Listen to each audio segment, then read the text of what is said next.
Booyah! There we are. Hello. Howdy, howdy, howdy. Welcome back to SciTrek, your sci-fi TV and movie channel.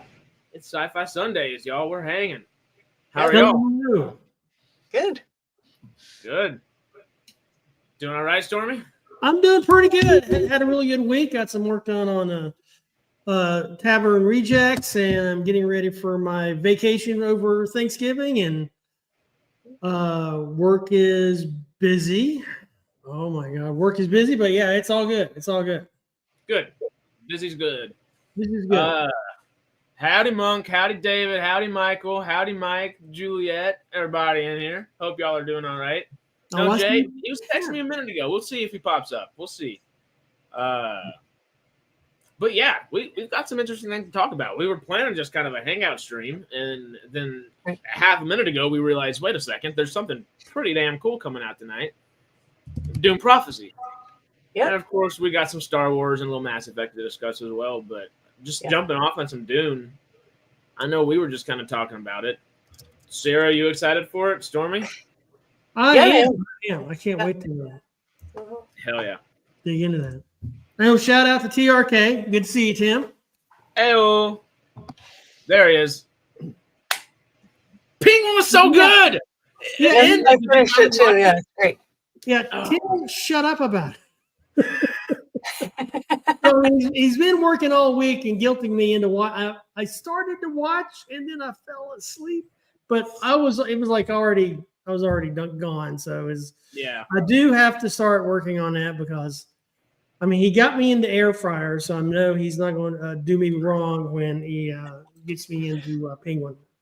Hey, he's good people if he's air frying, you know. Monk knows he's happy. He said it's spreading. Oh. Monk's been trying to get us to watch it for the last 2 months. Oh, that lighting was so good for half a second, and then never mind. This is why I don't do the lighting department. Well, Dune Prophecy. It's a Brian Hebert novel. It's not Frank Hebert. It's the son with the prequel. We were just talking about it. I thought it was 500 or 1,500 years in the past as a prequel. It is 10,000 years in the past, and it is about the founding of the Bene Gesserit. Not necessarily the founding, just like the very early beginnings of. Right, Stormy? Yeah, as I understand it, I've read the books on the founding of the Bene Gesserit, and it was really interesting how that came about. But I'm not sure how much that is of this is based on the books. I just don't know. We'll find out tonight. We will. It looks surprisingly good. Like I was mentioning, you know, Brian Hebert isn't necessarily considered to the same pedigree of an author as his father was. I think most people consider him as pretty damn good nonetheless. But, you know, it's hard to live up to Frank frickin' Hebert. And people don't necessarily consider his stuff as, you know, as good as his dad's. But that first trailer for Dune Prophecy got me. I know, Sarah, you said you hadn't seen any trailers for it yet. No, I haven't seen anything about it. It looks interesting, and just I like Dune, and the whole universe seems very interesting, and I need to like dive deeper into it. And I guess this is a way to do that, you know. But I always like to hear what the origins of things are, so I think I'll enjoy it probably. Yeah, I really did. You know, Brian Herbert's book, House Carino, I thought was really, really good. I mean, I wasn't expecting it to be as good as it was. I mean, it was really so. Just in House Harkonnen, there's the seething evil. Yes. But how can you not be evil with a planet with a sun like that? You know, like I'm telling you, there were issues. Brett is helping us out here. Says Kevin J. Anderson helped Brian with the prequels. Yes, yes. He's the Nerdist had a good primer on the new show. Oh, cool. Yeah, okay, we have to. I like Nerdist. Nerdist is Nerdist and IGN were like the head honchos 10 years ago. I feel like IGN's corporatized themselves a little too much, but Nerdist is still just happily niche. I love them. Yeah. But yeah, no, Dune Prophecy looks really good. I'm shocked that it hasn't gotten, I feel like, the marketing it probably deserves, considering Dune's kind of Warner Brothers' biggest thing right now, outside of the superhero stuff on the way. Yeah, it is kind of odd. it's definitely a female centric one too. So I don't know why they didn't like market it towards the ladies. This could take up like the Sex and the City aspect of fandom, plus add in like, well, I mean, it could, and plus add in the Dune aspect, and they're good. I don't know. They just didn't market it to anybody. Maybe we should retitle it "Spice in the City." Spice. Hey, There you go. Yeah. Dune's adult Star Wars. Right. It kind of is. I didn't realize Brett's still knowledge facting us. There we go. Nerdist is owned by Legendary Pictures. They disclaim at the opening of the primer. No way. I didn't realize that. Smart move, placing in the Penguin slot just 1 week later. Definitely, Mark. Now, you know what? We'll be taking up a slot soon, and we can rope back around to Dune Prophecy as we have more thoughts, and people rope in and then bring in more thoughts as well. But not on Warner Brothers. I believe it's going to be on Amazon Prime. I don't know how familiar y'all are with the IP in general, but Mass Effect is one of my favorite things ever. Do y'all know much about it, and are y'all excited for it? I played the game. It seemed like forever ago, but just not that much. I played it a little bit, and then I think I got sucked in by Dragon Age, if I recall, and then I never returned from Dragon Age. Well, if you like Dragon Age, you'll love Mass Effect. Same teams behind it. Yeah. Brett owns the games but haven't played them yet? Brett, damn. I know what y'all are going to be doing on the weekend, Sarah. That's if I had the time, but heard great things about the storylines, though. Oh, actually, like to put it in this conversation with the Hebert people, with Asimov and everybody else, I legitimately believe that Mass Effect is, personally at least, my favorite sci-fi story, modern sci-fi story. I think it doesn't necessarily surpass Asimov, but everything after Asimov, I would put Mass Effect above. I love Dune, love Star Wars, love the idea of Star Trek and Stargate, all these different things, but they do kind of. Even Stargate, Daniel Jackson's our space Jesus at the end of the day. He's our Anakin Skywalker, our Paul Atreides, you know. They all gather and garner so much. Yeah. There's a little bit of space Jesus, Harris. You can't, you know.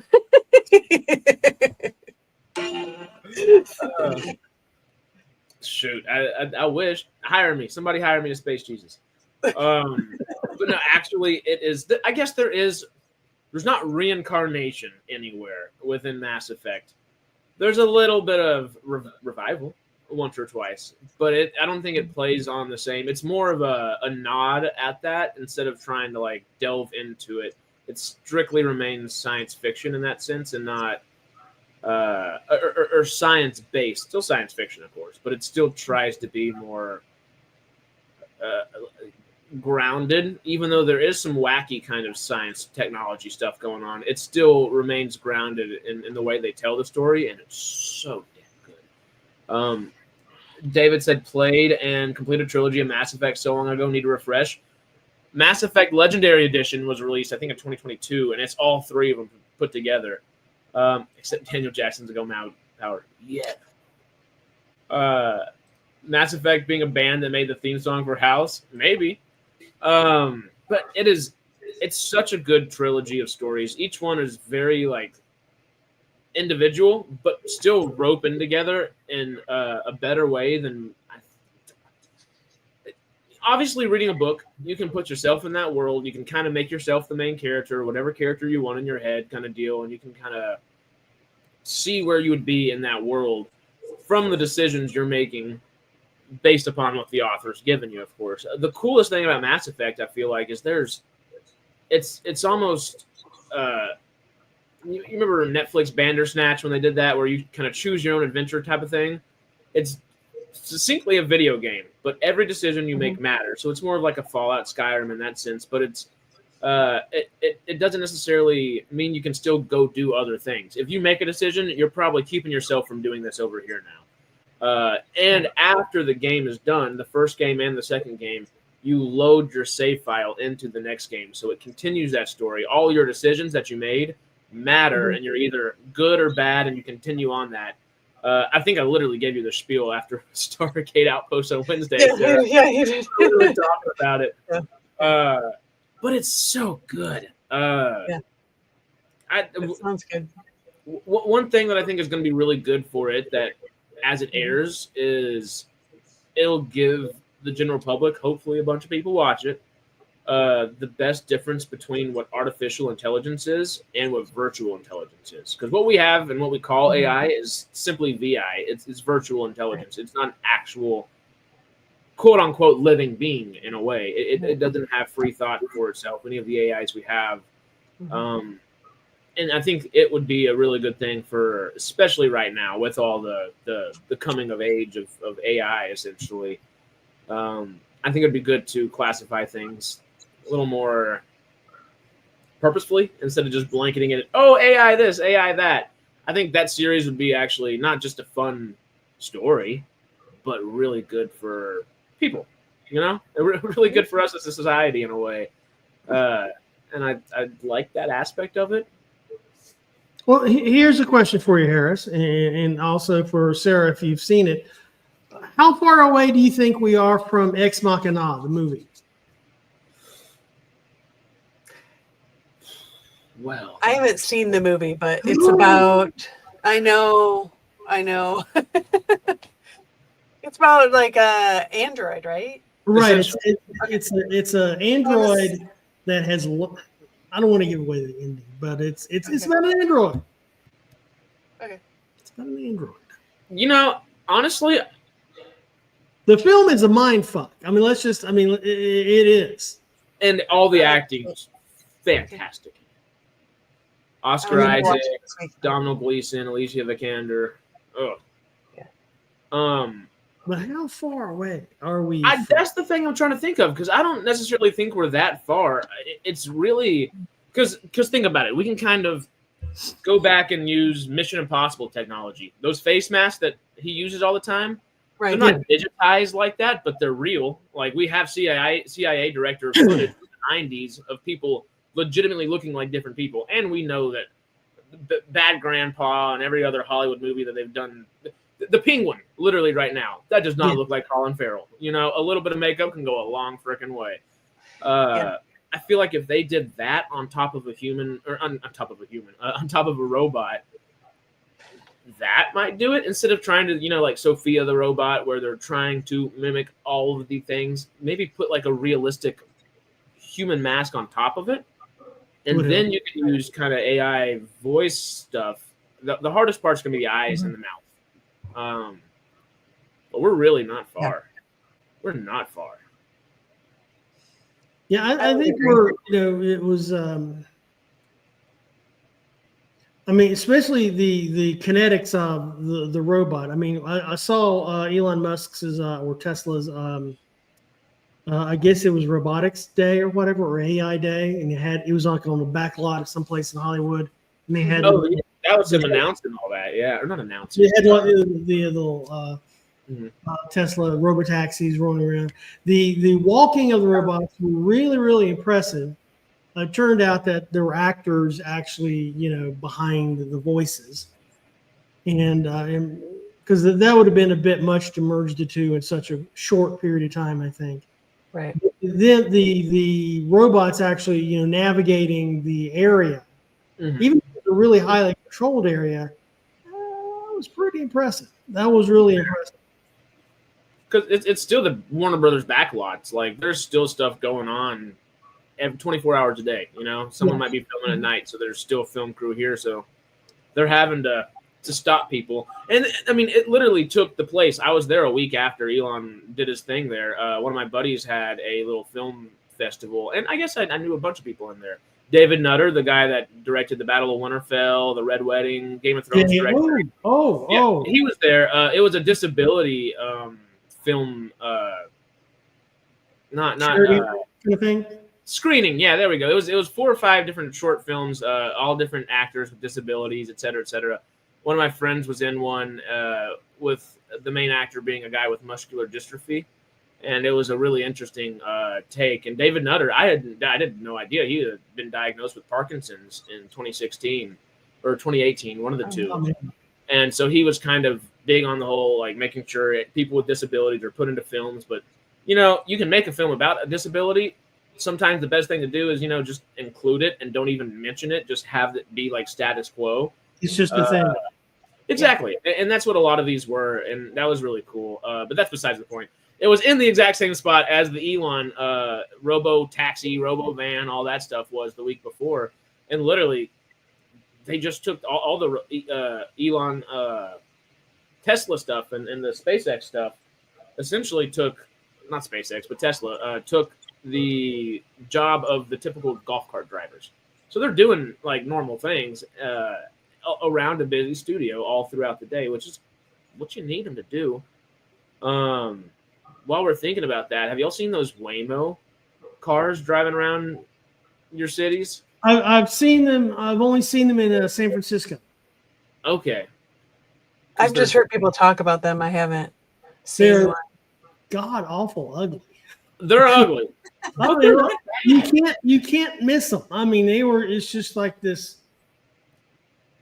I think the first time I've only ever ridden in one of them. I think it was with Chazz on St. Patrick's Day of last year. I think it might be one of the very few things I remember from the night. But it was we were very adamant about not having to drive back home. Right. We had the Waymo, and it was neat. Would be the way I'd probably describe it from what I kind of remember. Yeah.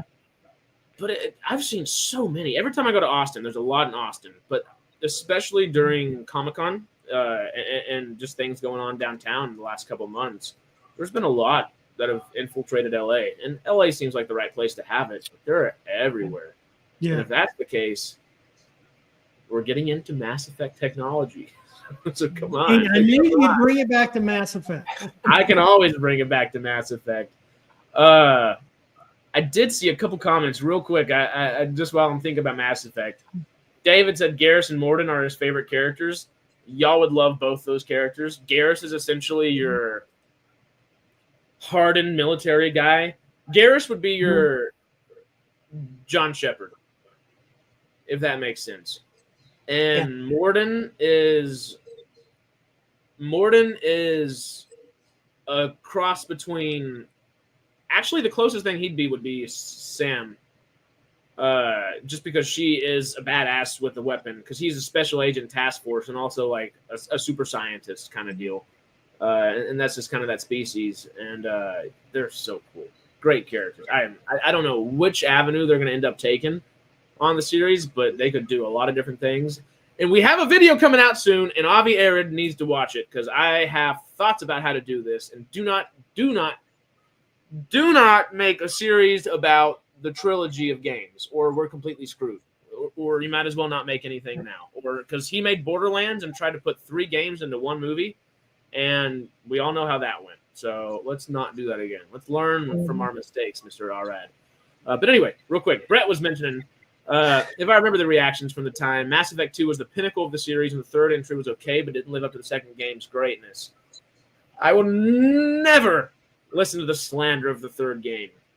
But the slander of its ending, yeah, okay. That was the thing. The third game's amazing as well. And people love it. It's just the ending of it. The ending it's so realistic. You want a happy ending.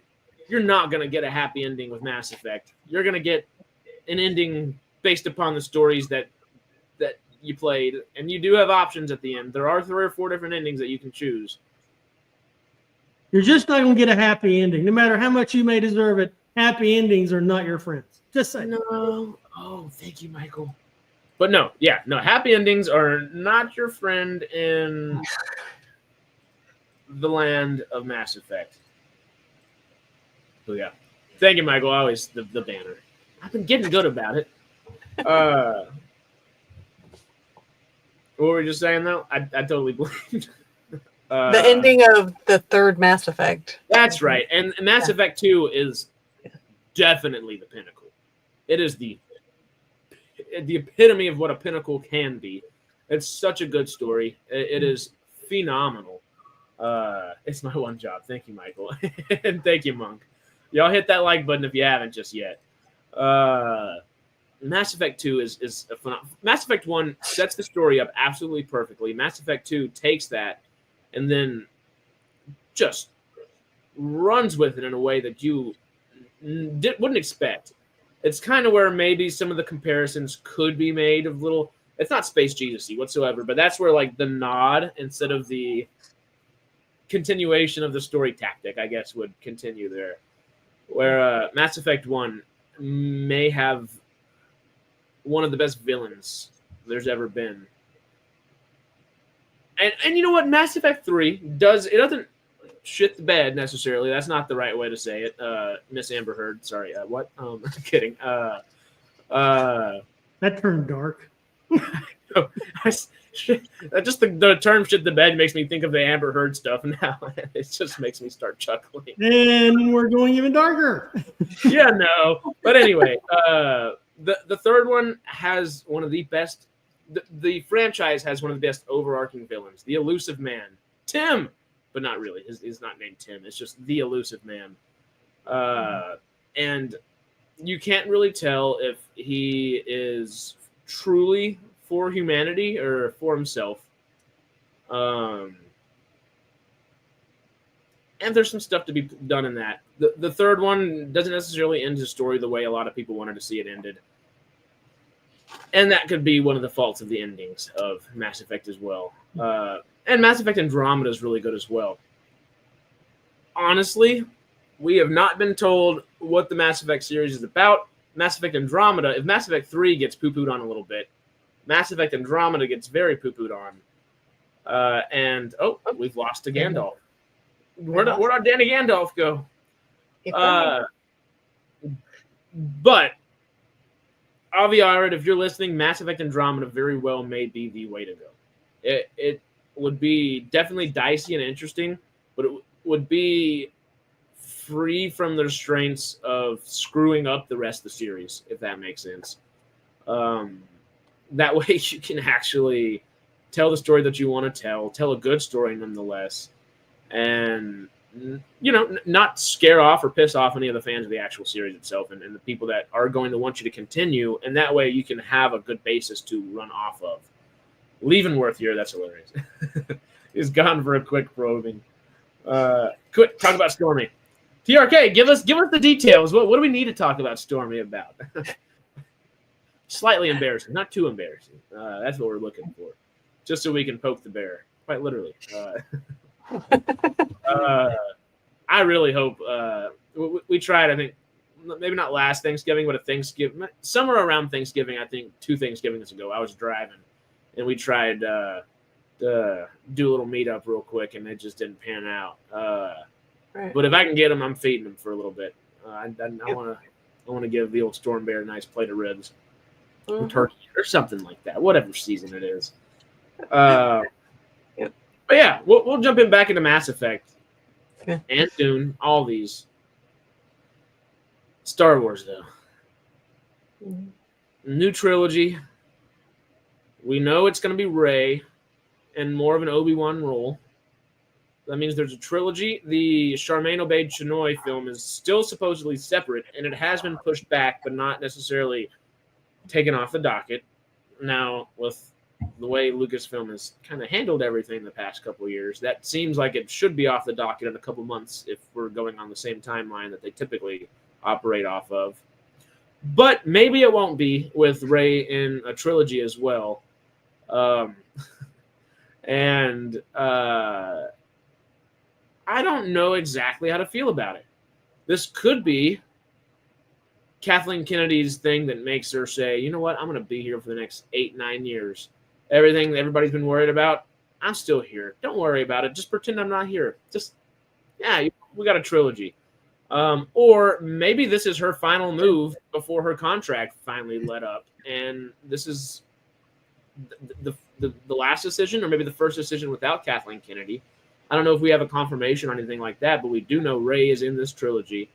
The Charmaine Obaid-Chinoy movie has been pushed back a little bit, but still includes Rey. Just thoughts in general, y'all.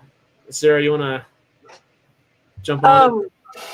I'm always curious to see what they do. You know, I guess I stay open-minded. I'm not going to hate it or love it until I see what it is. I mean, I guess I'm kind of glad they're doing something, but we'll see. Yeah. Stormy, you got any thoughts on it? Oh yeah, I have no idea what you're talking about. The computer The- crashed again, and Well, Star Wars I thought you trilogy, might have broken or your the third new leg. one. you guys were so evil while I was gone. We asked TRK to give us something good on you, and he didn't even give us. He was like, "We'll talk about him real quick," and he was like, "Well, He knows all I'll play the it safe." secrets. But God, they just can't leave the Skywalker saga alone. Essentially, what we're talking about is the Skywalker saga is continuing. We're getting the 10, 11, 12 of That's what we're Star talking. Wars. Yeah, 10, 11, 12. That was I was not expecting that in my bingo card for this year. No. And Rey is essentially going to be taking on an Obi-Wan role throughout them. And essentially throughout them is, I think, the terminology that was used. So if we're rating the writing or rating between the lines, whatever I'm trying to say, it sounds like she'll at least be alive for all three films, or alive in all three films to a degree, unless they kill her off and just make her a Force ghost immediately, which I can't see. Obi-Wan Kenobi.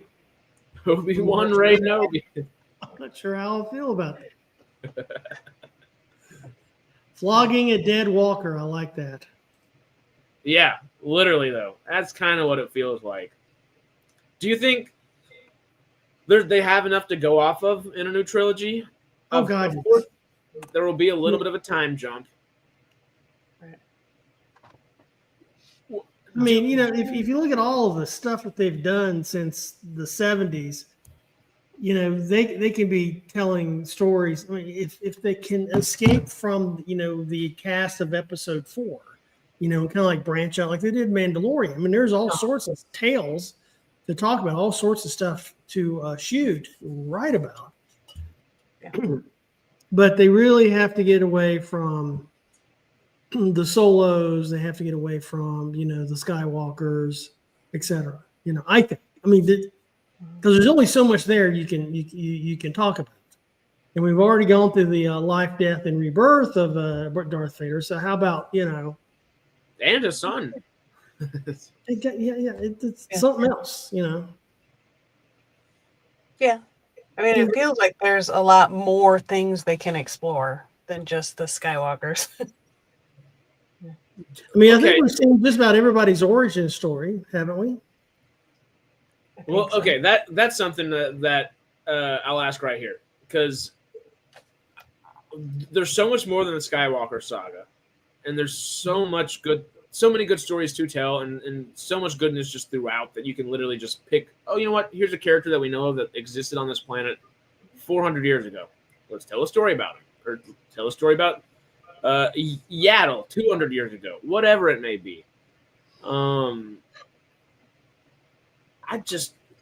I don't know why they're so focused still on, I guess, because it's the story we know, of course, but do y'all think that it's a wise decision, per se, to continue, not necessarily the Skywalker saga, but just within the time period that we know of? Do you think they should go to the future or go into the past even further?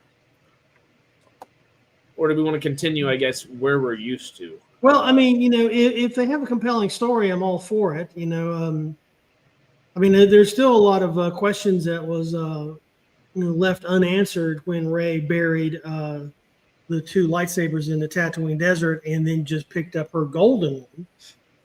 You know, I mean, what happens next? I mean, did she become the Tupperware lady of Boonta Eve? I mean, you know, what's going on with her?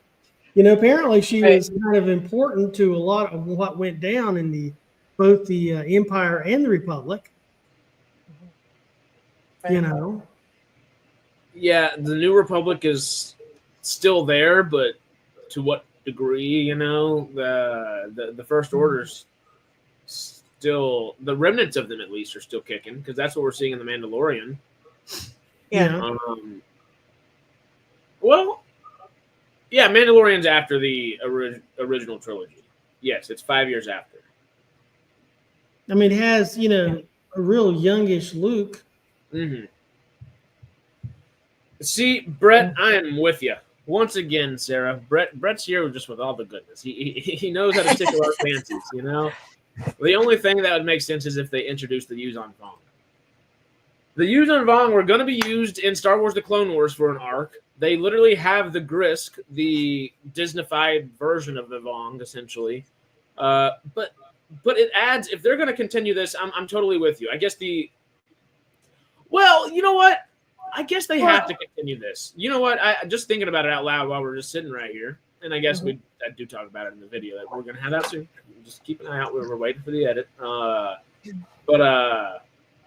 the Yuuzhan Vong and Abeloth, because it seems like Abeloth is the direction we're heading towards in Ahsoka and stuff like that. And I don't know if y'all are familiar with that, but in the Clone Wars arc of the Mortis gods is how they describe them. The Mortis arc is what the actual arc is called. They have the father, the son, and the daughter. The daughter is the embodiment of the light side. The son is the embodiment of the dark side. And the father is kind of the embodiment of neutrality. And the goal of the father at that point was to get Anakin to become him and take his place. And eventually his children would be raised and probably take over. We don't know exactly how that celestial aspect of things works within Star Wars. But there was also a mother figure.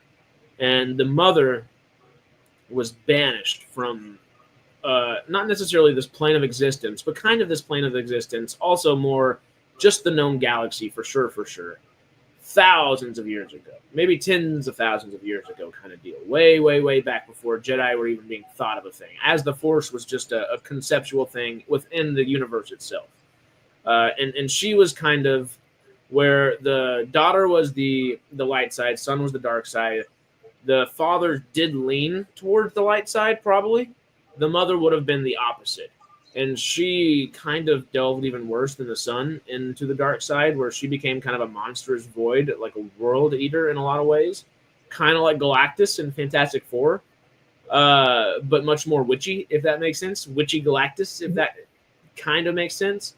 Witchy Galactus. Y'all did watch Ahsoka, right? I did, yes. I finished it. Yes. So you remember the big Lord of the Rings looking kind of statues holding their hands out like that and all that going on? That was the statue of the father. And whichever way he was pointing, people think that is the direction the mother has been banished to, and that is what Baylan is doing. And where Baylan is kind of taking the approach of almost Daenerys at the very end of Game of Thrones, where she's like, essentially Baylan has reached the point at the very end series Dany earlier on, but he still has the same idea. Where you remember in Game of Thrones, Dany's whole idea is break the wheel. The cycle is don't let this cycle continue. It's whether it be war, replace a king, or king has lineage. Big war, replace the king. Lineage, so on and so forth. Break that cycle. Baylan in Ahsoka, of course, was talking about that cyclical aspect of everything. And Abeloth would be the thing to destroy that cycle. She would be coming in to destroy everything. And I think the Yuuzhan Vong are used in a similar way. What Brett was mentioning a minute ago. They are a species that are essentially force resistant, and everything they use technology based. They hate technology and everything that has to do with technology. So anybody with a mechanical hand is getting killed, kind of deal within the normal verse. But they're force resistant, and all of their technology is living. So their ships are Leviathans that are actually still living and breathing, so on and so forth. Same thing for their weapons. Their weapons are almost like staffs that are snakes, essentially. The snake can kind of like straighten itself out and be used to like spit its venom out and stuff like that, or toss that thing at them and it's a slithering snake, maybe not that slithery like that, but to a degree, there's a little happy medium in there. The idea of the Yuuzhan Vong is Palpatine actually wasn't that bad of a guy. Pretty bad guy. But his ultimate plan was to create such a large force of an army that he could actually defend the galaxy against the Yuuzhan Vong. People, the idea is he's been plagued with these visions for decades, and he's like, I have to get together a military force that's capable of defending the known galaxy against this. So the Yuuzhan Vong would be an amazing thing for us to be working towards in this Star Wars trilogy. And maybe the Ahsoka stuff. The way I can see it happening is the Ahsoka stuff has to end before it, because they're going to do a time jump for the Obi-Wan Rey. Obi-Wan Rey Nobi is what we'll call the trilogy, because that's just too damn good. But I'm thinking it can go one of two ways, or two of two ways. Which one y'all got to choose? Brett's got another one. He's just, oh my God. Yeah. If that's, I don't know, species 8472, but if that's oh, okay. Dude, yeah, that's a whole show. Right. I keep freezing. It's at you look like Happy Gandalf and Sleeping Gandalf and Happy Gandalf. It's funny when it freezes. Okay, so the idea though, before I hop off my soapbox and let y'all talk a little Star Wars for a second, I'm just laying out all the context for everybody. The Yuuzhan Vong could either wipe out the galaxy, and then Abeloth is our major threat, or Ahsoka is happening first, so maybe Abeloth, he does that in real life also. That's sorry, that's just too funny. So the other idea is Abeloth is in Ahsoka, which would happen before the possible time jump in the Obi-Wan Rey Nobi trilogy. Does she end up taking out a lot of the known galaxy? Does she end up eating planets and worlds and destroying people, and then leaves the galaxy open to be plundered by the Yuuzhan Vong, essentially? I feel like there's a way to play both those in together. And it would be the best way of handling all of that. If they actually do that, we'll see. But that the writing is on the wall for it, at least. That is the good part about that. Yes, David, I want Kevin Smith to write this instead of Yuuzhan Vong. Ooh, Yuuzhan Vong. That'd just be a.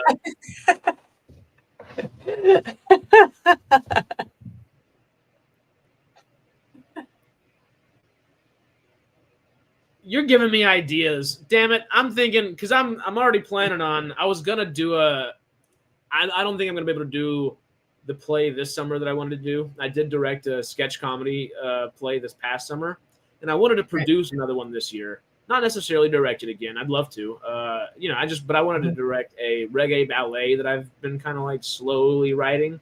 But I don't know anything about ballet, so it's a very slow process. It's a learning process and a thing. And it's not necessarily just ballet. It's a ballet as a basis, and it goes into more of a reggae tone and all kinds of other dance on top of it. It'd be interesting. Anyway, I did, and I do. I'm thinking I might have to push that back to not this coming summer, but the next summer. So now I might have to direct the sketch comedy this summer, and if I'm going to direct it, I might have to write some Star Wars stuff, and we could just do a Star Wars themed sketch comedy show. I don't know. That might get expensive costuming wise, but oh my God, you're just giving me ideas, David. Yuuzhan Vong. That's too much fun. Yeah. Too much damn fun. It kind of tracks as they derive their power from plants. Yeah, no. I agree. Just getting back on all the crazy context of the soapbox I was just on for the past 10 minutes. I'm still just laughing about the Yuuzhan Vong. Anyway, the Yuuzhan Vong coming in after Abeloth, I think, makes the most sense. Just from the timeline they have set up for us and everything, it seems like the most terrifying way that they could set up the galaxy where, okay, your hope is here. Oh, wait, we've lost all hope. Okay, now we can rebuild. We finally beat Abeloth. Banished her to a dimension, different plane of existence, back out into a different galaxy elsewhere, whatever it may be. As long as she doesn't get sent to the Milky Way. We don't need any Abeloth over here. No, good thing the galaxies are far, far away. You know, that's Yeah.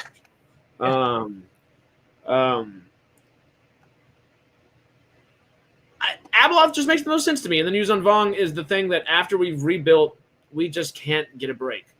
And that one, that feels like what Star Wars Rise of Skywalker should have been, where then you have literal private citizens flying their spaceships into battle at the very end of the day. Like,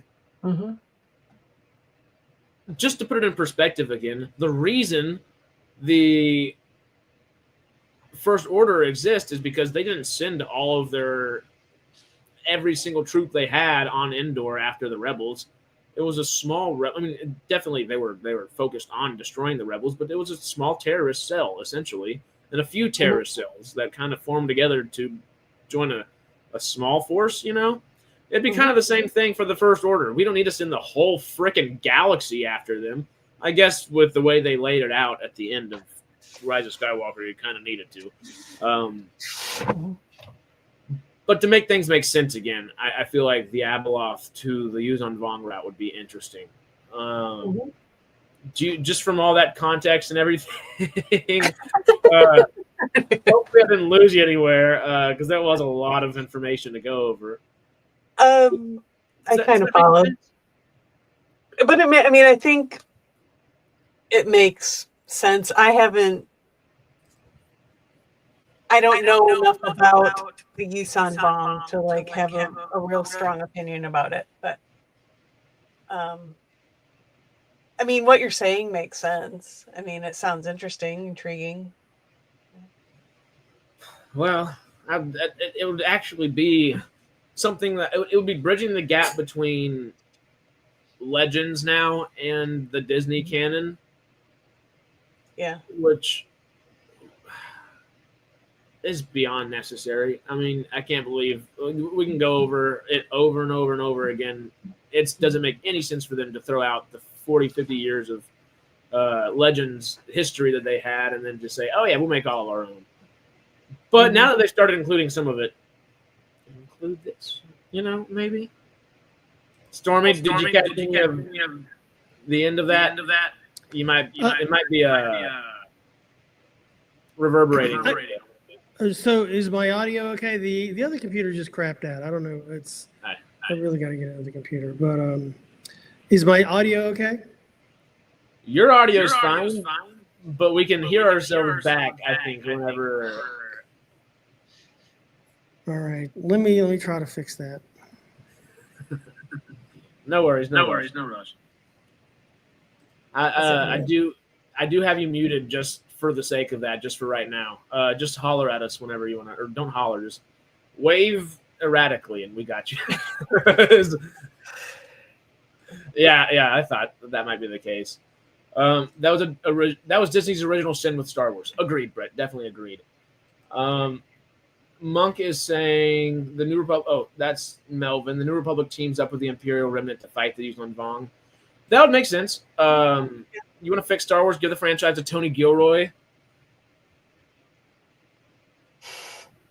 Yes, I'm with you. I love Jon Favreau.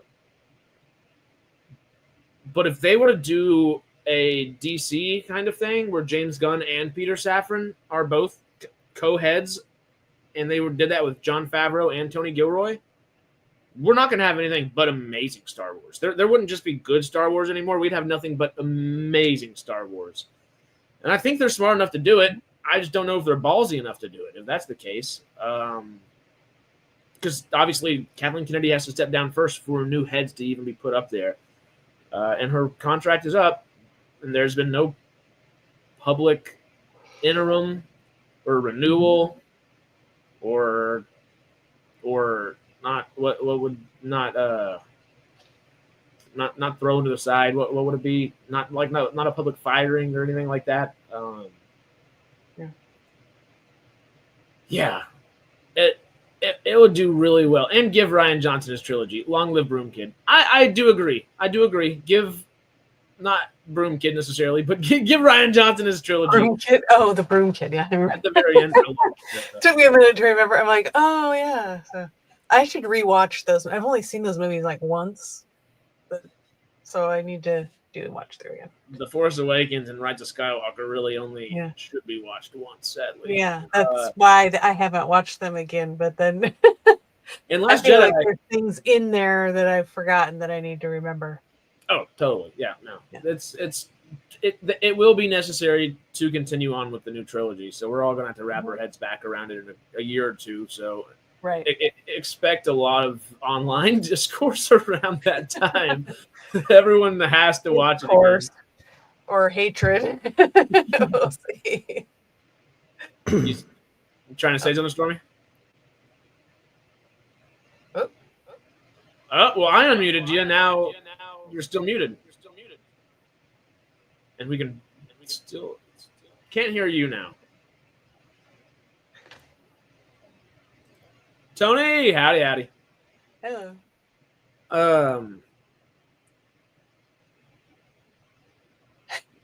We're nothing yet. Technical difficulties. We can just start doing. Hand signals. Do you have a whiteboard? We can do the whole whiteboard. We'll just have to read backwards. Can you write backwards as well? But anyway, Star Wars stuff. I do wish that we would have had the Rian Johnson trilogy. That's what we were. See, I don't think The Force Awakens is a good movie. I'm not going to yuck anybody else's yum because I'm glad people enjoyed it. It's just nothing yet. But it's just, it's perhaps Stormy's feeding from two sources. I think maybe. Feeding from two sources. He's like, what other source? Force Awakens for me, Mark, just isn't. It's too copy pasta, and it was meant to be so. J.J. Abrams says so himself. It was meant to be copy pasta, Right. But you can't bring something back like that and not have any new ideas at all. And there weren't. The biggest new idea was Maz Kanata, and they just threw her to the wayside, and that was by far the most interesting new character in all the Star Wars stuff. Uh-huh. Now, The Last Jedi is a great movie that had no business being in the Skywalker saga. It was awful to be utilized. It shouldn't have been about Luke and Rey and anything like that. If it was about any other Jedis, any day of the week. It just it didn't fit in the main timeline, or not timeline, but saga, I guess. Agreed. Third time's a charm. Can you hear me? Yes. Yeah, we can hear you. If I have the opportunity to be a shithead, I might have to take it, I missed the dragon already, but we've got our Gandalf, and that means Gandalf. I haven't got the dragon. Let's see. Virtual background. Gandalf Unfortunately, the browser does not support the virtual background feature. Please use Google Chrome and ensure the hardware acceleration is enabled. Oh, Mark, again, that would have been so good. Colin Trevorrow had such a. Have y'all read the Duel of the Fates script? What the original plan in episode 9 was? Oh. Rey does go a little darker. It has some dark stuff kind of happen to her. It pans out. I believe Kylo still kind of goes Ben Kenobi and comes back on the good side. But Finn and Poe actually had things to do. Poe's not just wandering around talking, and Finn's not just chasing people yelling their names anymore. Finn is let to be a Jedi, and then they put him on Coruscant, and he leads an entire militaristic force against the First Order and the main government of the New Republic, or not the New Republic, the First Order and the remainder of the Empire at that point. It could have been so good, so good. And of course, sounds more interesting. way more interesting than just this giant force has been amassing out here where nobody knew about it. Even the people that we're going to put in comics that say they knew about it, we're going to pretend they forgot about it. Because in comics, literally a year after the movie came out, Luke's literally been to Exegol before. It's like, and he didn't just tell Rey how to get there. He didn't need some pathfinding little thing or whatever. Anyway, for the new trilogy, to get back into that aspect of it, because we know what they've done wrong in the past, and we hope they learn from mistakes. You know, like we were talking about Avi Arad and the Mass Effect stuff earlier. Learn from the Borderlands mistakes. Learn from the Spider-Man spin-offs mistakes. There's a reason Spider-Verse is doing so well. There's a reason the other stuff isn't. Learn from those things. Lucasfilm hasn't seemed to been learning all that much, and I guess Avi Arad hasn't much in the past either. So hopefully the tune will change.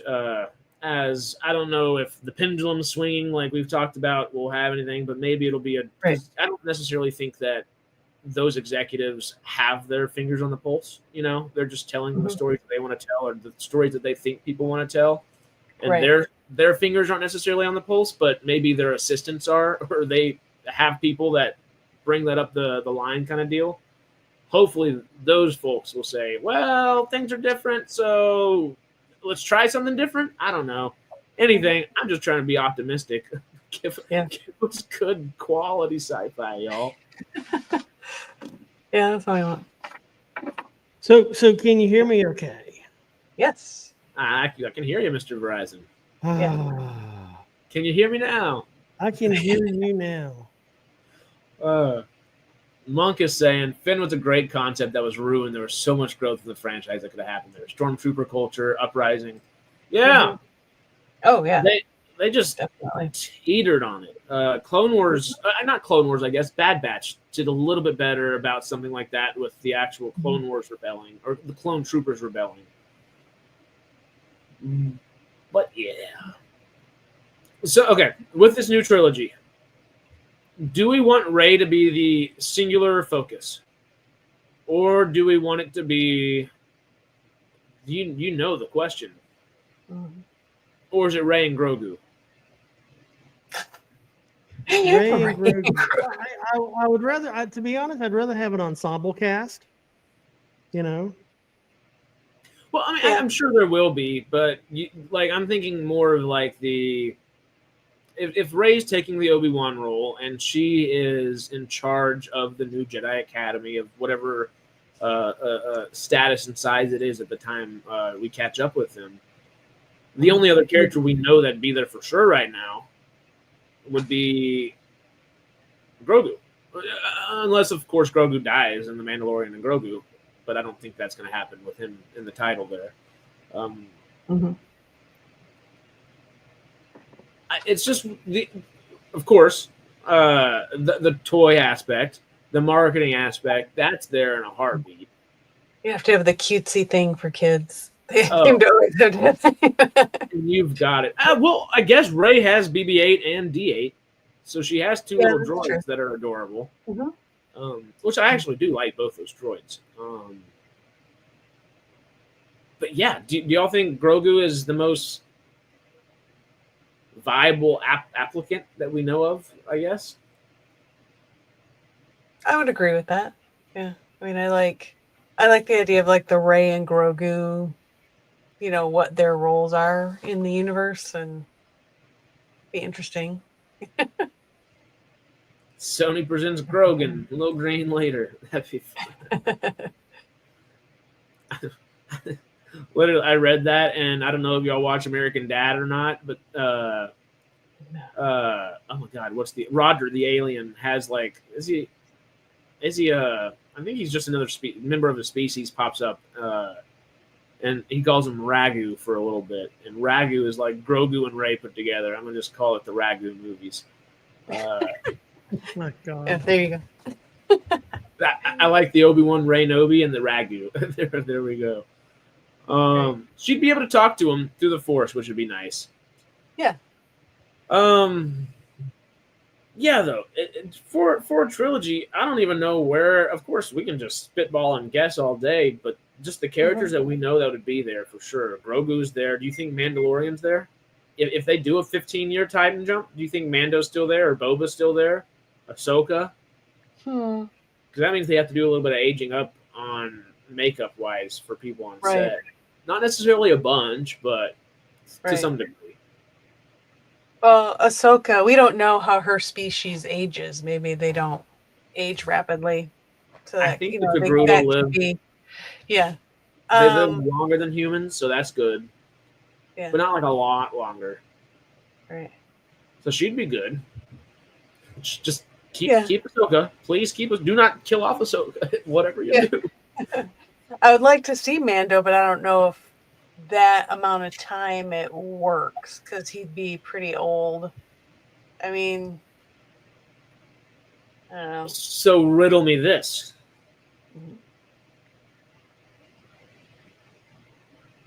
Two options that I can see happening with Mando if Mando's not there.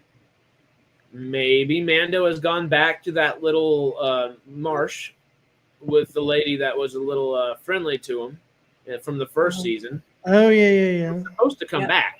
They always wanted to include her. Yeah. And she's a great actor. She's an Echo as well. She's one of the better parts of Echo. Maybe they met up and had a child at some point, and that child, maybe Din's dead by the time we get to the new trilogy, and maybe that child has taken over the armor, and Grogu is essentially like Uncle Grogu leading this kid around in a way, but essentially as a badass protector at the same time, but also someone he has to protect. Kind of the roles have changed, and it'd almost be Grogu and Obi-Wan.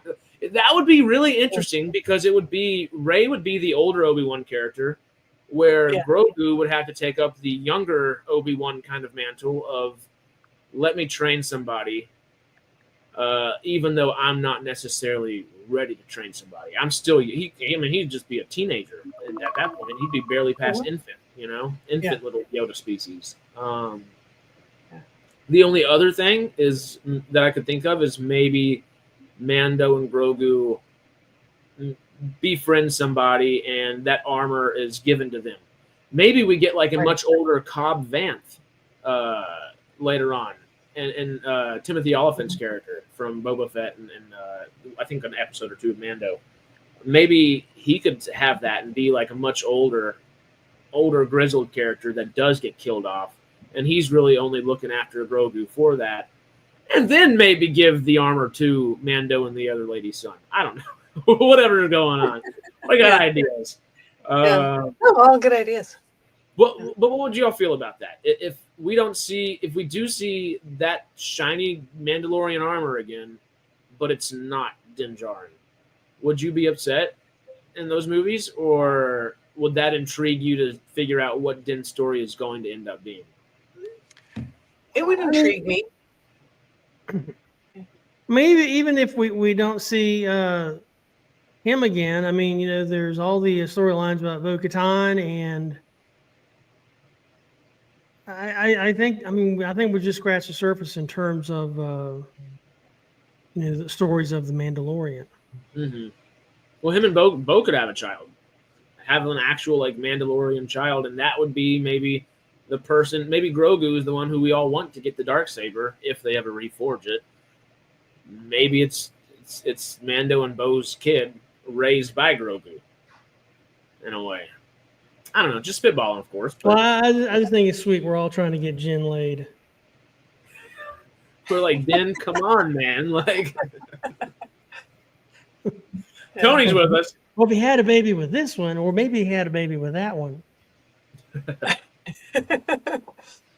Melvin saying, what if the Inquisitors are still around and survive the fall of the Empire?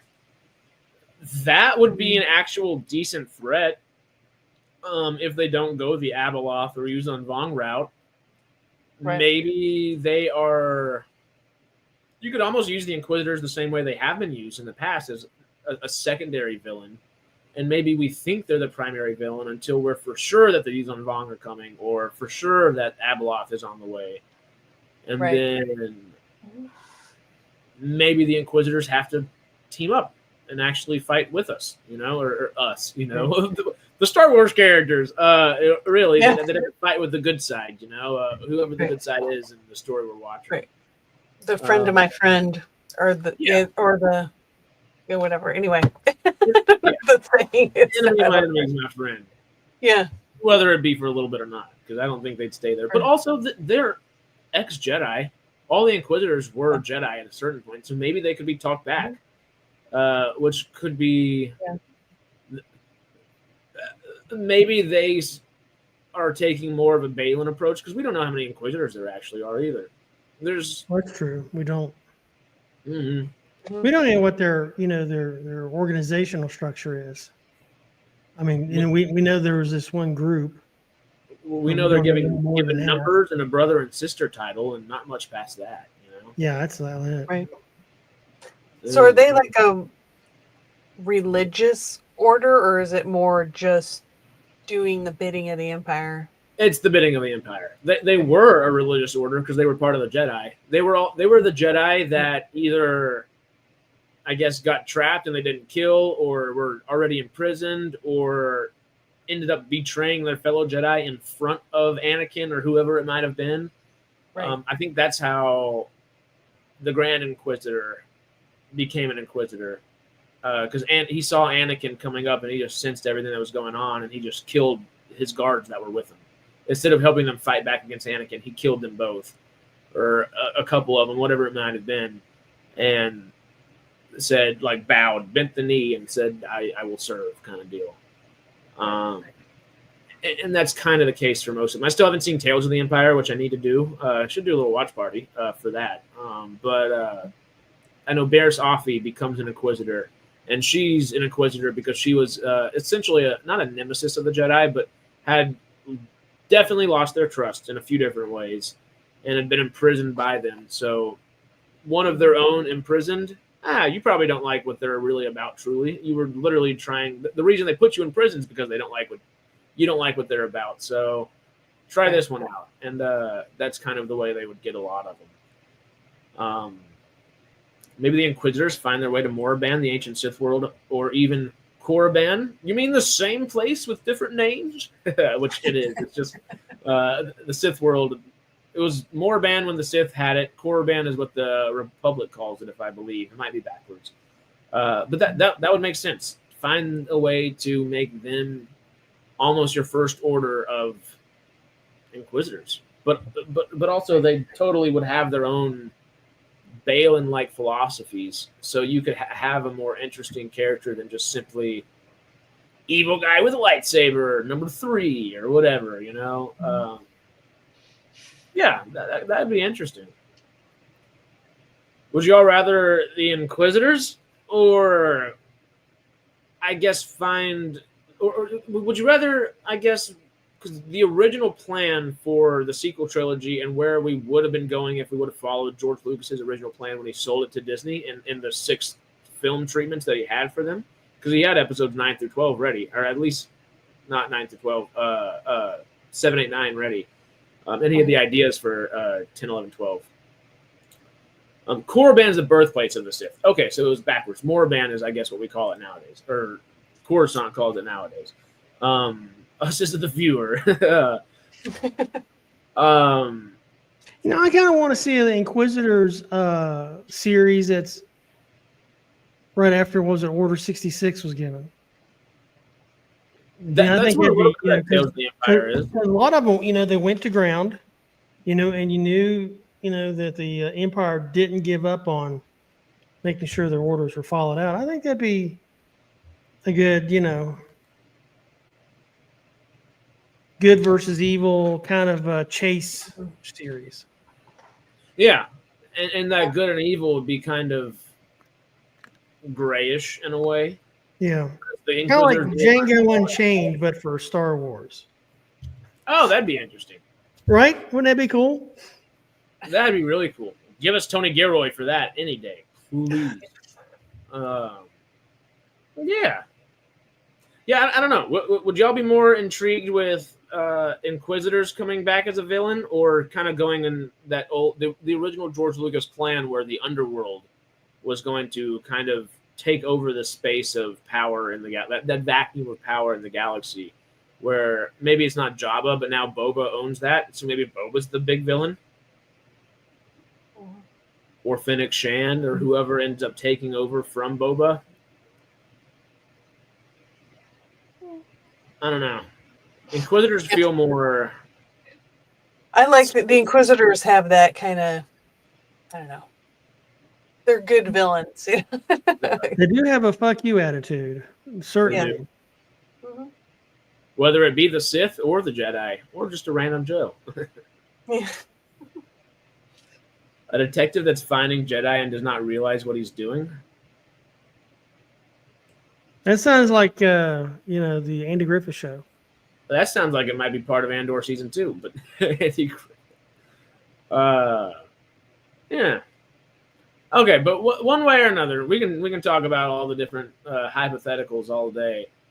Right. Do we think, like we've talked about, do we think Lucasfilm will learn from their past mistakes in making this? No. No. You can hope. Even with the quote-unquote pendulum swinging into the culture stuff, so maybe like it won't be focused on that, and stories at first and foremost again. Right. Do we have confidence that story is going to be told in a good way? I want that to be true, but we'll see. You know? Yeah, I mean, I think Sarah's right. We're going to have to see. I mean, they're going to have to build up that base of trust again, and I mean, I think it's within them to do it. It's just, will they do it? Yeah. Yeah.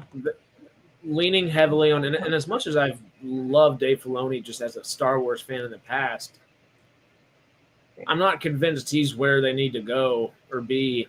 And Simon Kinberg is the guy that's writing the trilogy, the new trilogy, and he's the guy. And we talked a little bit about him the other day. But he's fantastic. He did Rebels, and Rebels is my singular favorite piece of Star Wars. I think it is the singular most emotional story within all of Star Wars. Yeah, really good. It's phenomenal. I'd really like to see him stick with it, because a lot of the writers just tend to like, oh, well, okay, well, you said no to like 4 different versions of this script, so I'm leaving. We just saw Stephen and Knight do it with the Starman Obeyed Chinoy movie. He'd been working on it for a year and a half after Damon Lindelof worked on it for a year and a half before him. So on and so forth. I really hope they do learn. I don't think they will necessarily like y'all, but gosh, come on. Yeah. Now, the next question is, was Borderlands a big enough of a disappointment? And it was, and literally not a soul enjoyed it, I don't think, especially anyone that played the games. I never played the games, but I could still see that they put 3 games into one movie, and it just didn't make sense because of that. Do you think they will learn from their mistakes there? I'm speaking of Avi Arad and his team, who is usually behind all the Spider-Man, every Spider-Man ever. He's been big on the Sony spinoffs right now. And then of course, Borderlands movie was his most recent, and we're just hoping he doesn't give Mass Effect that same treatment. Do y'all think Borderlands was? I think it was so. I mean, I didn't watch it, but from what everybody says, how horrible it was, I would think it was to the point that they would change something. They would do it different. I mean, fingers crossed. Brett said he played the first and second one. Still couldn't see a reason why that abomination was made. Well, hell, Eli Roth making a Borderlands movie would be cool. Like, if he actually was able to make that first Borderlands movie like he really wanted to, it would have been awesome. Just from the story I know of the game. I guess I don't know the actual game or gameplay itself, but Eli Roth's awesome. This was the definition of studio interference, and it sucks because that studio interference is Avi Arad, So with that being the case, it doesn't seem like he learns his lessons from Venom 1, 2, 3, Morbius. There's 3 lessons there, and they missed all 3. And Morbius. Morbius, I was just upset that it was so bad. I mean, it was It has inklings of goodness. It had slight, whiffs. There were whiffs in the aisle that were good, but it was just, damn it, really. Mm. Yeah. And then he still made. I guess Borderlands was technically in development and had been filmed before he started any of the Venom stuff or Morbius. Wow. So that is a weird little caveat there. Mm-hmm. Maybe he has learned a little bit, and Morbius and the newest Venom have been his closest thing to lessons. Shoot, I'm worried, in all caps. Yeah, it's just there's that moment where they were making everything like so well, and then it just and then it's like. They start overthinking it, or they want it, becomes too profit driven, or, oh, this is a big thing. So then maybe the studio execs are interjecting their crap into it, and it's just making it worse.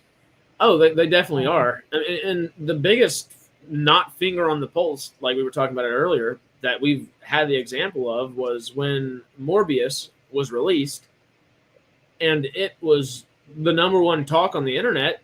Nobody had seen it, but it was trending for 4 weeks in a row. So what did Sony decide to do? Re-release it in theaters and make maybe $4 million. It would cost more to re-release it than what they made back on it, I believe. Just because it was trending online, they were like, "Oh, people are going to go see it." Right.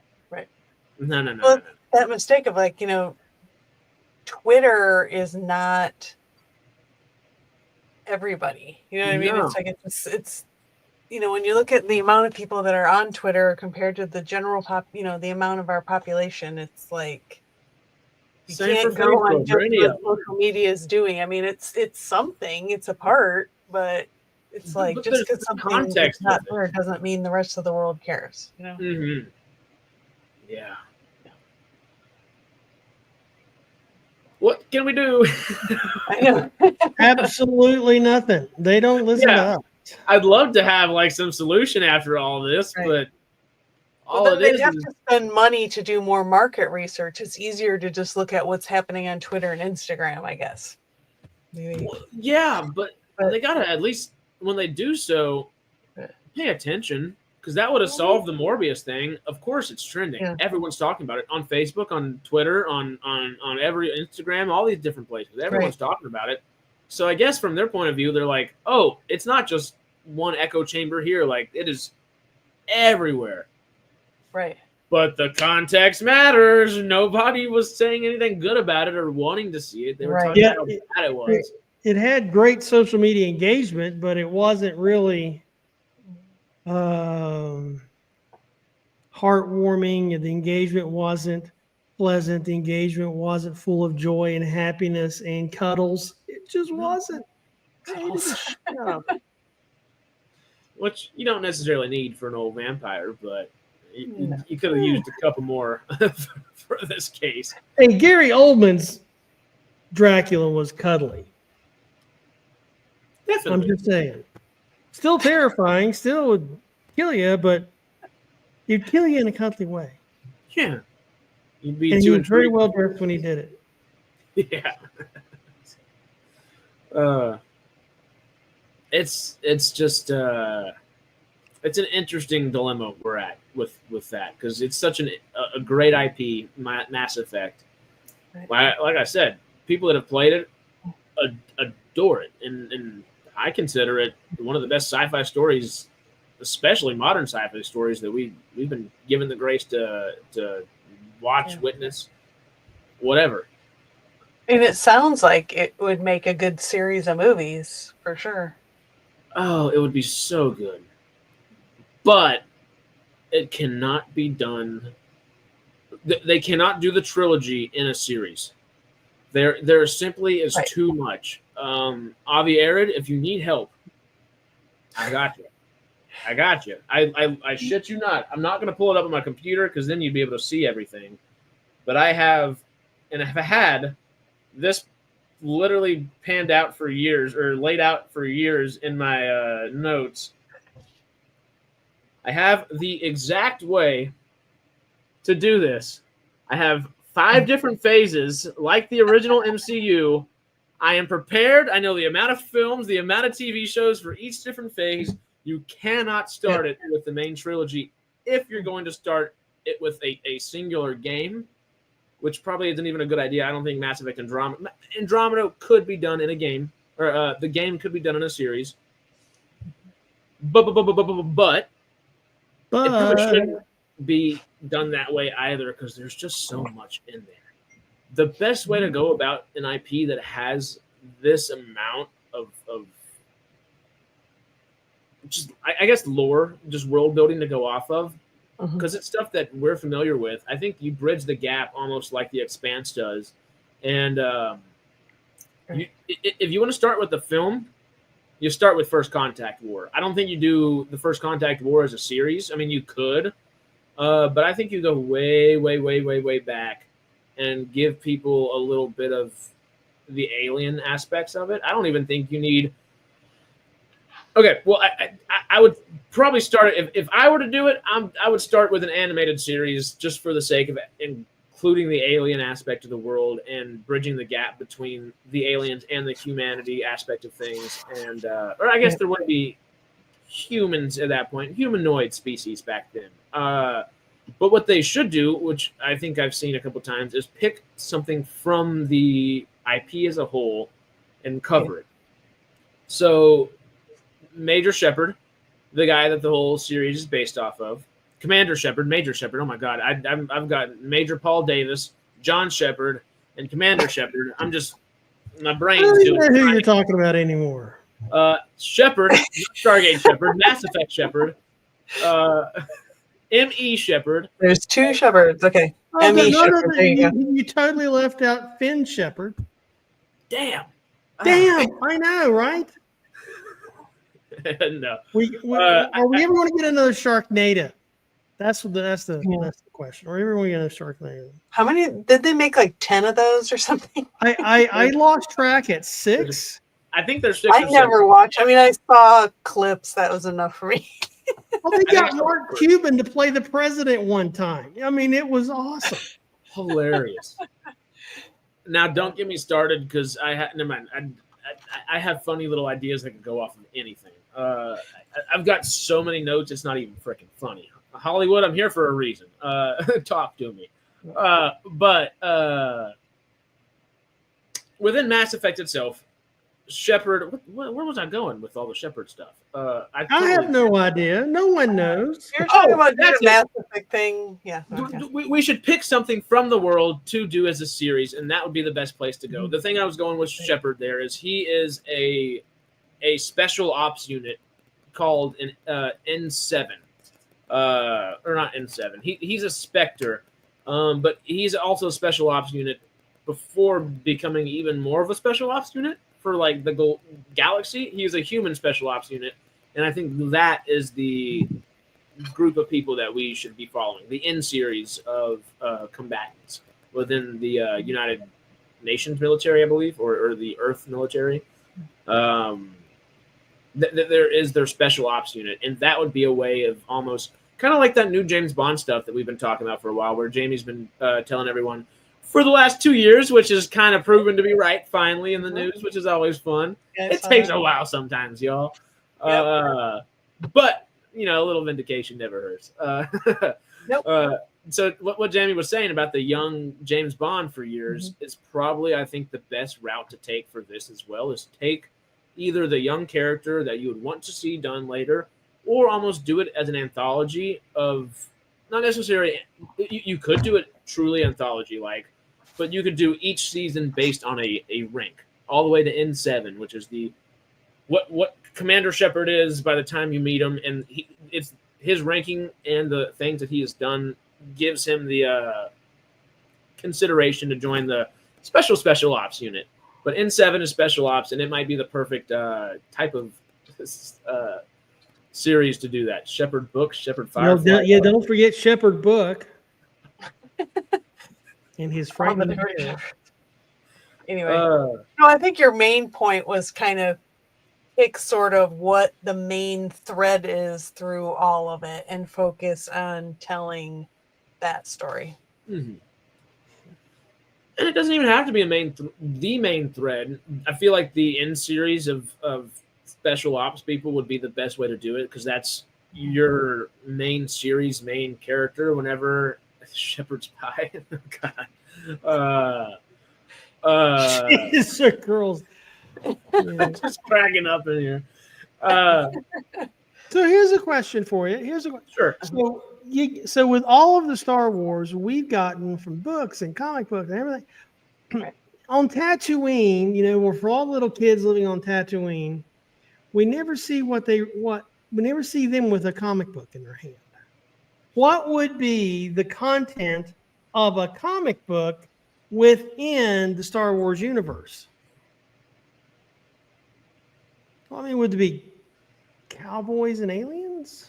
Have we ever seen a book in Star Wars? The ancient sacred Jedi text that got burnt to Yes. pieces. Yes, That's the first instance I remember, unless there's some sort of set dressing somewhere else. Well, because even the library in Attack of the Clones and Return of the Jedi It's all digital. Digital, yeah. Yeah, everything's digital. So what would be their comic book? What would they have as a comic? Well, they'd have the best comic books ever if that's the case. If everything's digital, that means it would probably be like I can't even remember the game right now. It'd be like Hollow Cubes. Yeah, Hollow Cubes, essentially. It'd be like their game where I don't remember it off the top of my head, but wherever it's essentially chess, but within Star Wars, and it's all the Chewie's always playing it whenever knocking things over. It'd be like that. Little scenes playing out like that. That would be cool. Yeah. But I feel like it'd just be little scenes. Yeah. Because when they're in bars and stuff, especially in the what movie? I think it was the episode 2. You see Obi-Wan in a bar along with Anakin, and there's all these crazy. There's a football game or robotic kind of games playing on the monitors, like they're walking to the sports bar trying to find the assassin.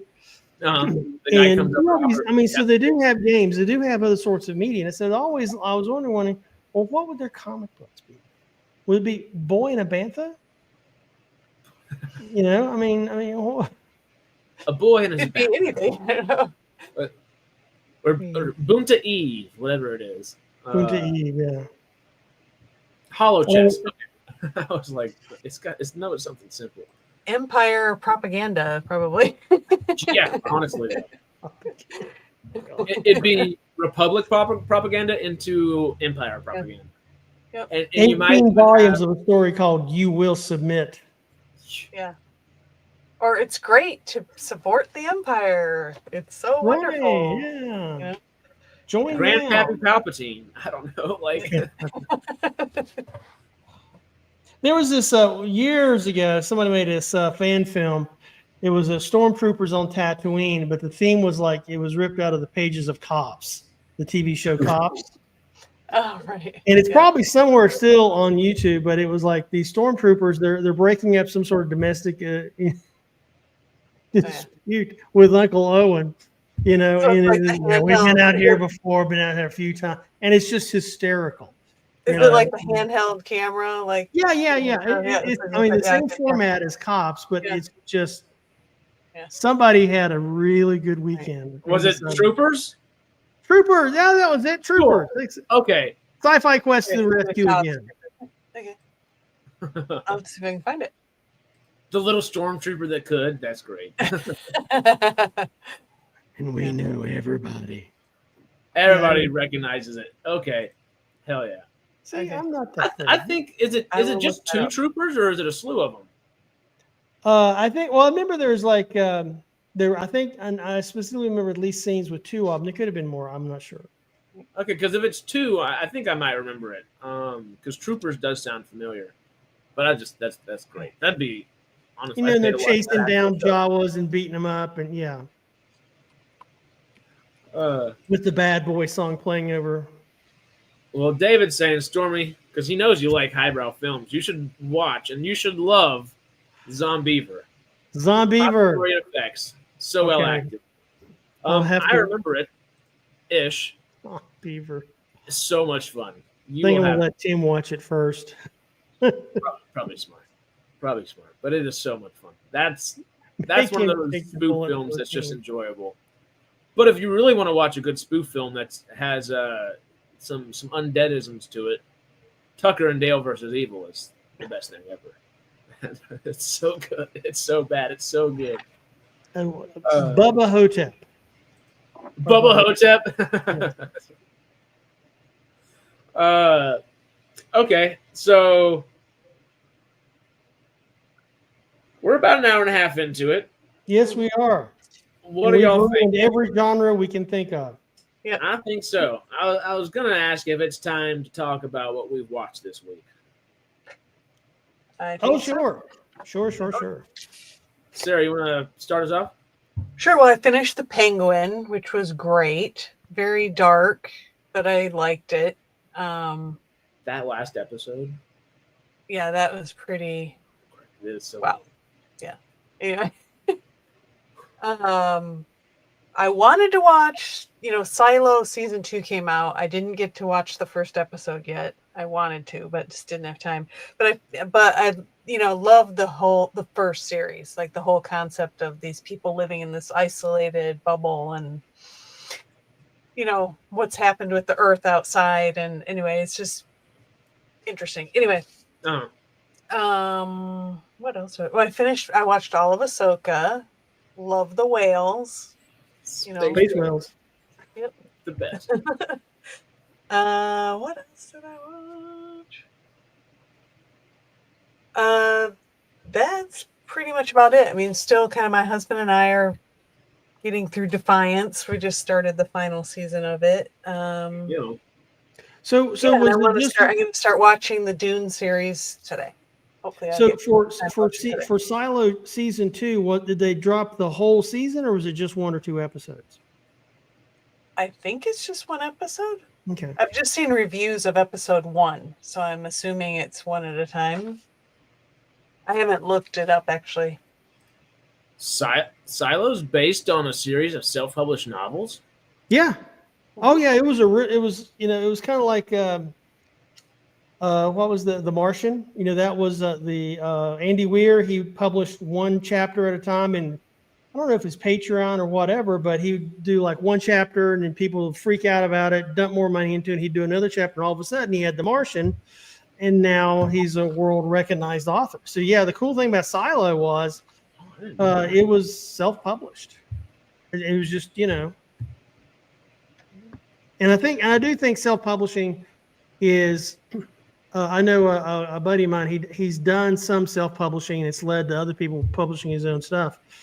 I think there's a lot of literature that gets overlooked because it's the editor or whatever can't see the Overarching audience, audience or the vision or whatever, and so it gets passed on. And I think this is something Stephen King has talked about before. So the self-publishing is just, it pulls down, it removes one barrier from the artist and the consumer of art. So yeah, Silo just blows my mind. And there's a lot of self-published stuff. I'm aware of more self-published stuff in fantasy and horror than there is than I know of in sci-fi. We got a couple of self-published people I might talk to you about soon that might want a little reading done if you got a little extra reading time. And we might do some stuff with some authors here come the beginning of the year. Just thinking and spitballing. We'll talk. Just because I know you're our resident bookworm. I'm a bookworm as well, but I don't know if I hold a candle to the bookworms of my obsession. You mean? My unhealthy. I need beta readers. My husband was talking about, because remember I told you he's working on a book. He said you could be. Brett, you got to finish this book now. We're holding you to it. We're super excited for it.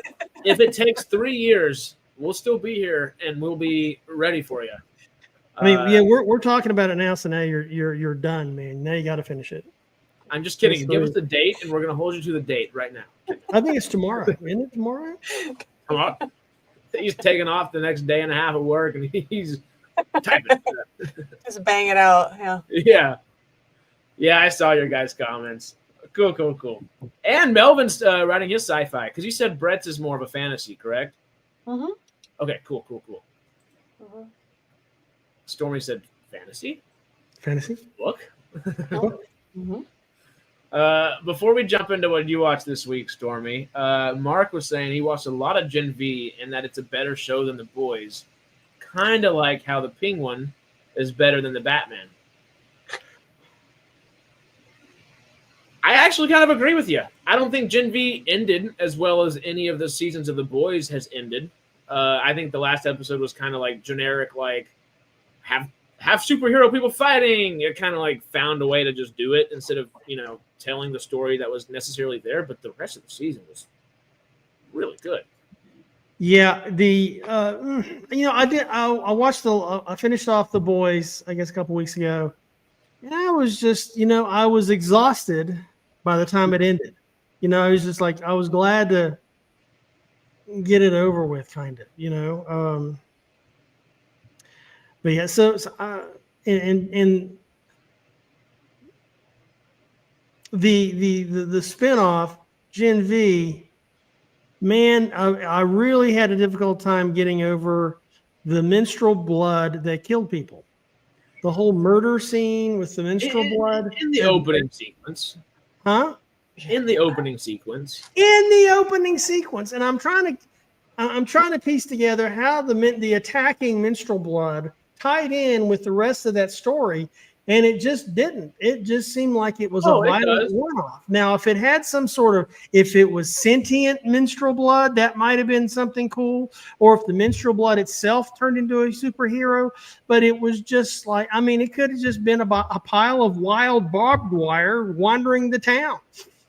So I was kind of exhausted, but Gen V with the first. Did you watch Gen V?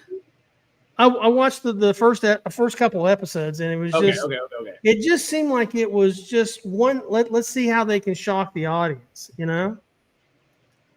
It just The Boys and then there's the whole topic of the weaponization of the menstrual blood was just a tad misogynistic, I thought, but okay, fine.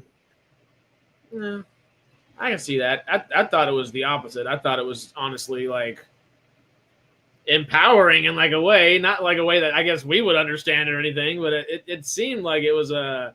Well, it was empowering enough to kill somebody. It was definitely a menace. And anyway, it was. I'm glad I got through The Boys.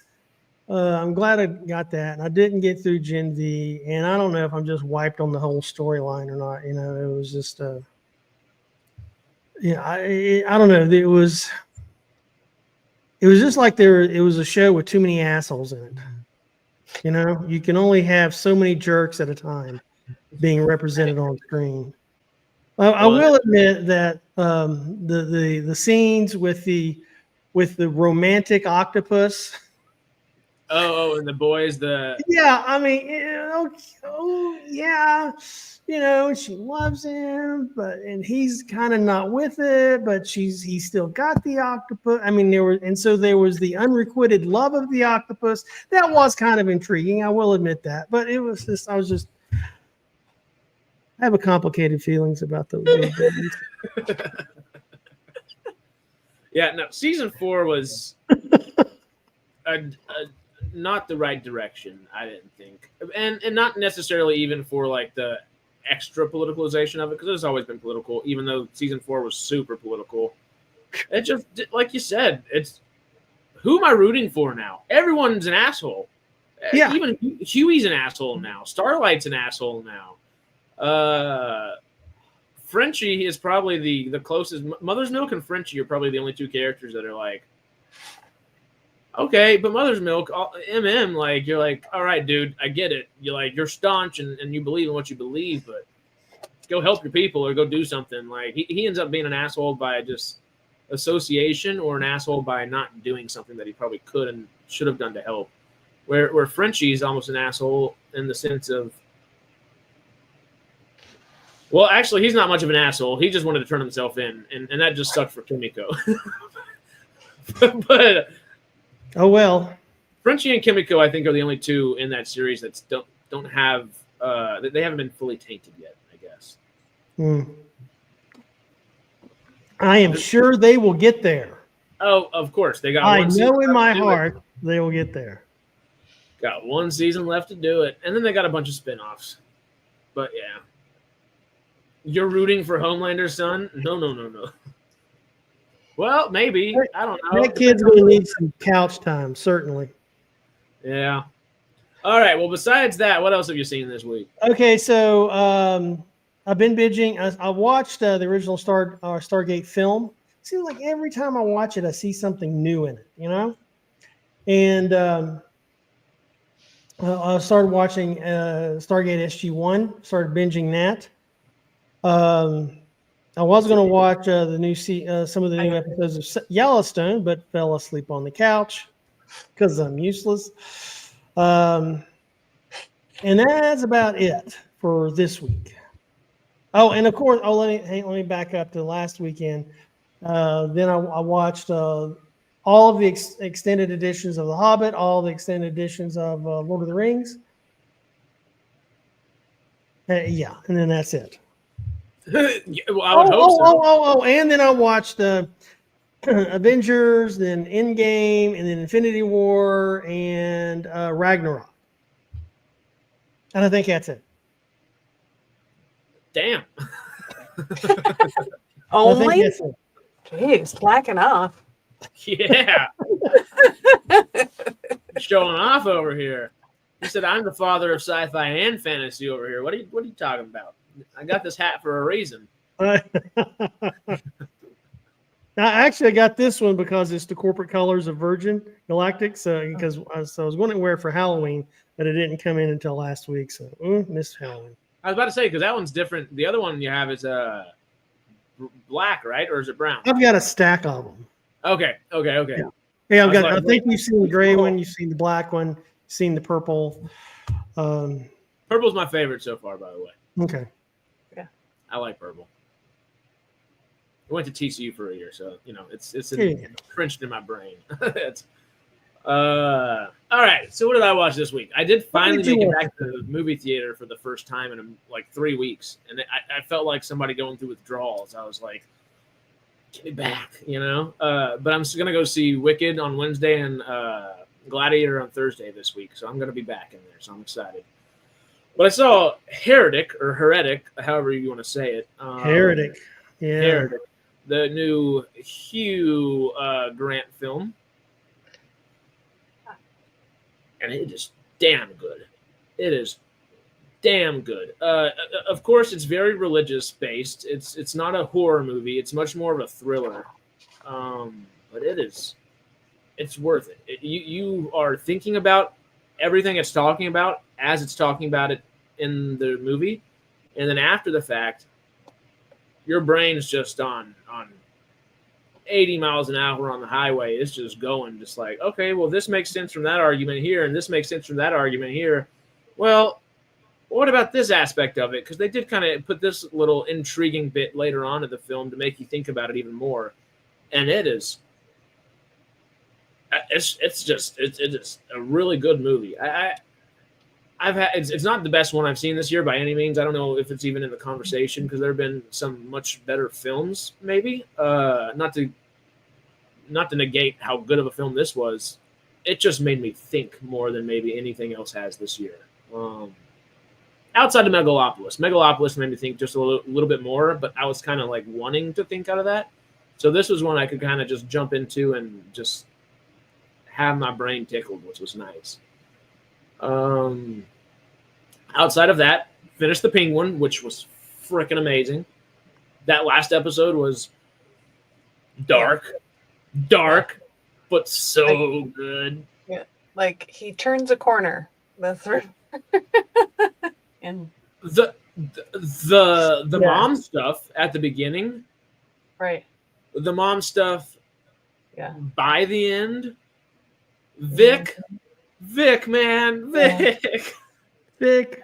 I don't know what you're talking about. It's so good. It is so good. And everything else. Just the that series is like, by the end, I don't know if it feels like it's culminated perfectly. I mean, you can see the steps it took, and you can see that, okay, y'all wrote it like this. Right. But it feels like that's where it should have ended in its own, like, succinct and perfect little way. Right. Not saying it's like good or bad, but him becoming the Penguin, rather than, you know what I mean? And I don't know, it just kind of sneaks up on you in a way. Like, they're building, you're like, okay, that's the take. And then you realize, like, oh, they are going there with making it more kind of comic booky, with the tuxedo and, all that. And it's not even like super comic booky, but they still just imbue everything you want from Gotham right into exactly what you're looking at. And I'm with you, Mark. Like Mark was saying earlier, I did not like the Batman. I will, till he makes a worse movie, I will say that is Matt Reeves' worst film he's ever made, for multiple reasons. God, the Penguin's so good. It's so good. Yeah. And he's a phenomenal storyteller. The Batman's not like a bad movie or anything. It's just kind of there. And usually when I go see something from Matt Reeves, I expect to kind of be moved in one way or another. The Penguin managed to do so in a big way. Tulsa King had its penultimate episode for its season finale. I think tonight is its season finale as well. And that's going to be insane. The last episode was insane. I think David was saying he was watching Special Ops Lioness. I have yet to watch that. I need to catch up because I want to give them the views they deserve for such a great series, week in, week out kind of deal. There's been specifically so much Taylor Sheridan coming back because now Yellowstone's here. And that first episode was good. Brought us back to everything. It was kind of what you expected with the whole Kevin Costner, or the lack thereof, aspect of things. TRK saw Lioness, and it was good. Cool. I have yet to see any of Arcane, Melvin. I would love to see it. But outside of that, Penguin, Tulsa, Yellowstone, What We Do in the Shadows, of course, right now. And What We Do in the Shadows is always absolutely hilarious and wonderful. Only Murders is done. I feel like there's one or two other things. I watched a little Batman Brave and the Bold for the sake of it. Just the old cartoon. We were watching a little bit of it while we were playing some cards, and then we watched an episode after. I feel like there's something else. And, of course, I'll be watching Dune Prophecy tonight. Yeah, I think that and Silo is the two things I'm going to watch as soon as I get off here talking with you kind people. Yeah, Sundays at 6 p.m. right now have just been a lot. You're like Penguin, Tulsa King, now Yellowstone, now Dune, and Special Ops Lioness. It's a lot. Umbrella Academy, I watched that whenever it came out, about a week or two after it came out, and it was awful. I love the first two seasons so much. The third season I really enjoy as well. It's not as good as the first two, but it's good. And then there's the fourth season. Oh, by the way, concerning the Mike Tyson versus Jake thing, I would have gotten my ass kicked by either of them. Totally just wiped the floor with me. You know what? I think you would have beat Tyson because Tyson would have actually had to throw a punch for you to lose. That was the most bullshit. I would have been knocked out just falling down. I've got to go, you guys. But yeah. Oh yeah, because we're about to just if that's the case, we'll get into fussing about this Tyson and Because we will run our mouths for another 3 hours unless somebody stops us. And everyone knows it's going to be the same thing. Everyone said, like, it was stupid. And it was even more stupid for Tyson to be like, yeah, I'd fight again. And then Logan Paul was, oh, I'd fuck you up, Mike, or whatever. Like, yeah. I'm going to have an aneurysm. I'm too young to have an aneurysm. I'm going to have an aneurysm. Don't do that. I think, what was it? Netflix was like, we had 60 million people live watching this. I think I tweeted, I was like, 60 million asterisks pissed off live people watching this or whatever it was.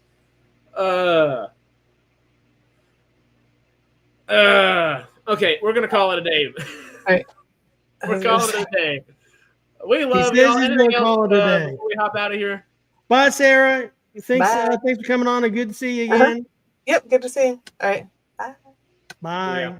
See y'all.